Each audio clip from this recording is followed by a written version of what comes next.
A special thank you to each of our subscribers who make this channel possible. Here's today's story.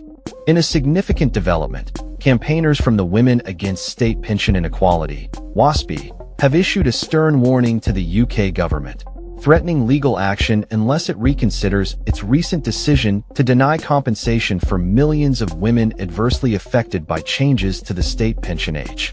The issue at hand primarily concerns women born in the 1950s, whose state pension age was raised to align with that of men, a decision that has sparked outrage and calls for justice.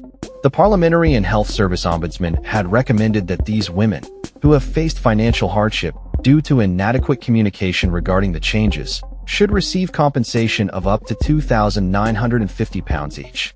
However, Prime Minister Keir Starmer has publicly stated that taxpayers cannot shoulder the financial burden of what could amount to a staggering £10.5 billion compensation package.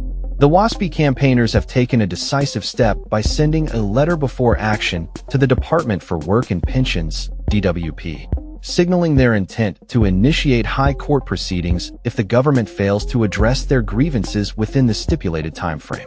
Angela Madden, the chairwoman of the Waspi Group, expressed her determination to challenge the DWP's actions, labeling their treatment of Waspi women as gaslighting that will not go unchallenged. Madden emphasized that the government's rationale for dismissing the Ombudsman's findings is fundamentally flawed and legally incorrect. The government has admitted that 1950s-born women are victims of maladministration, yet it insists that none of US have suffered any injustice.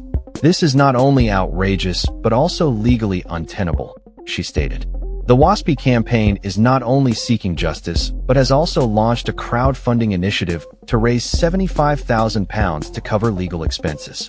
The government has been given a 14-day window to respond to the campaigners' demands before they escalate the matter to court. The implications of this legal battle are significant, as approximately 3.6 million women in the UK have been impacted by the phased increase in retirement age, which was first announced in the 1990s. The decision to equalize the retirement age for men and women was accelerated under the Conservative Liberal Democrat coalition government more than a decade ago, leading to a 28-month delay in notifying affected individuals about the changes. While the government has acknowledged the delay and apologized for it, they maintain that the majority of 1950s-born women were aware of the changes by 2006. Critics argue that this assertion overlooks the financial struggles many women have faced as a result of the abrupt changes to their retirement plans.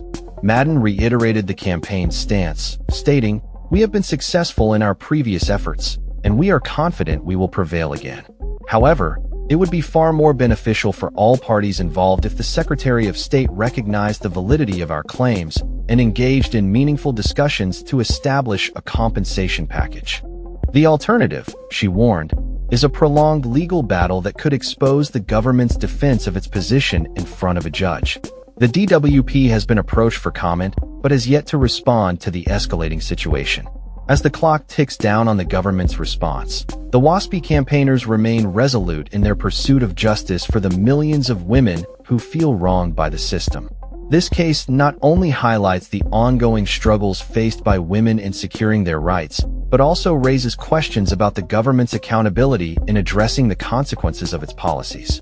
With the potential for a landmark ruling on the horizon, the eyes of the nation will be watching closely as this legal battle unfolds. That's all for this story. We upload videos every day covering many different subjects, so hit that subscribe button to stay informed. Thanks for watching.